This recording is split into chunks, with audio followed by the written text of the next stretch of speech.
शेतकरी बांधवांनो, आम्ही परळी तालुक्यातील गाडे पिंपळगाव या ठिकाणी आलेलो आहेत आणि ही आहे CO 8632 व्हरायटी। तर ह्या व्हरायटीचं जे आहे ते या ठिकाणी शेतकरी महोदयांनी सगळं पाचट जे आहे ते काढलेलं आहे। तर ज्या व्हरायट्यांच्या पांगशा फुटत नाहीत उन्हाला एक्सपोज झाल्याच्या नंतर, अशाच व्हरायटीचं जे आहे ते आपल्याला पाचट जे आहे ते काढायचं आहे। समजा ज्या व्हरायट्या 10,001 आहे किंवा 265 चे जेवढे क्रॉस आहेत आता आलेले 15-0-12 असेल, 15-0-0-6 असेल, यांचं पाचट आपल्याला काढायचं नाही, कारण की काय होतं तिथं पांगशा फुटायची शक्यता असते। मात्र ही व्हरायटी जी आहे ते आपण पाचट जरी काढलं तरी कुठल्याही प्रकारची अडचण याच्यामध्ये येत नाही। तर पाचट काढण्यासाठी किती खर्च झाला आणि त्याचे काय फायदे आहेत, तर हे सगळ्या ज्या काही बाबी आहेत ते आपण संबंधित शेतकरी महोदयांकडून जे आहे ते आपण जाणून घेऊ।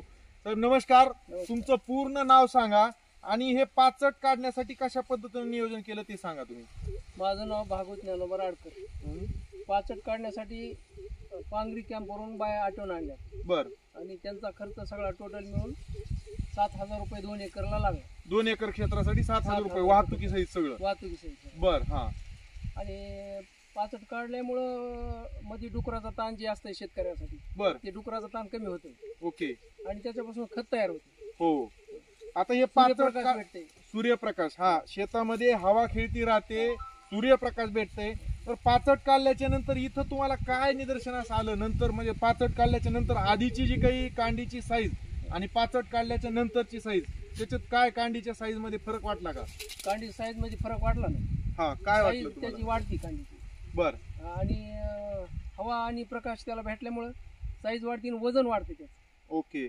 आता मध्ये पाचट आच्छादन झाले तर तणाच्या बाबतीत आणि आता आवर्षणग्रस्त परिस्थिती आहे, अशा ठिकाणी जर आपण शेतामध्ये जर पाचट काढून जमिनीवर आच्छादन केलं नाही तर पाण्याचं इव्हॅपोरेशन जास्त होणार, बरोबर आहे नाही? तर ह्याच्याबद्दल तुमचे काय निरीक्षण आहे? ते पाणी म्हणजे वलटिकून राहते ओके, पाचटीपासून। हा, आणि तण उगवत नाही, तणाचा सुद्धा बंदोबस्त तणाचा ह्याच्या सुद्धा माध्यमातून बंदोबस्त होत आहे। इथं आणखी दुसरे एक प्रगतीशील शेतकरी गांधी साहेब आहेत। तर साहेब, तुम्ही सुद्धा पाचट काढता, तुमचे काय अनुभव आहे सांगा? जाडी वाढतीच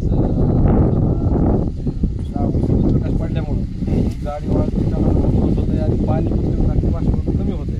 आणि नंतरच्या ज्या वेळेस आपल्या पात्र जाळायचं नाही, या वर्षी त्याचं लगेच कुजाय चालू होते, कारण या वर्षीचा पाऊस काळ त्याच्यावर पडल्यामुळे पुढच्या वर्षी आपण कुठे वगैरे करता त्यावेळेस लगेच त्याचं पीठ होऊन तयार जाते। तेव्हा ते एक फायदा आपल्याला प्लस भेटतं की लवकर पाचट करून पुढच्या वर्षीच्या खोड्याला त्याचा उपयोग होणार आहे, खत म्हणून होणार आहे।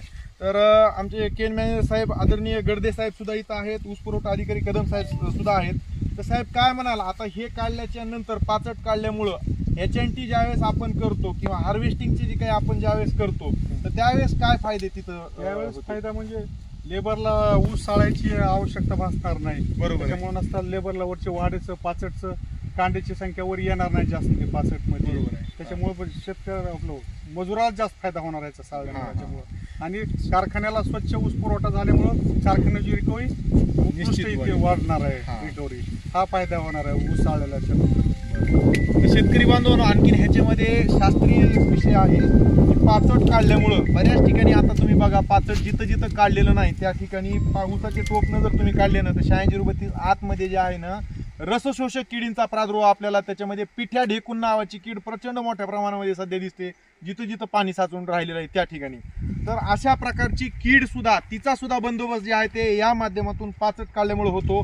कांडी किडीचा सुद्धा बंदोबस्त जे आहे ते या माध्यमातून होतो। त्याच्यामुळं सर्व शेतकऱ्यांना 21 शुगर्स युनिट क्रमांक 2 सायखेडा या पूर्ण आमच्या शेती विभागाच्या माध्यमातून आवाहन असेल की 8632 सारख्या ऊसाचं जे आहे ते आपण पाचट काढावं आणि त्याचे जे काही अनगिनत जे काही फायदे आपण आता शेतकरी महोदयांचे अनुभव जे काही आपण घेतले तर त्या फायद्यांचा सुद्धा जे आहे ते आपण तिथं लाभ घ्यावा।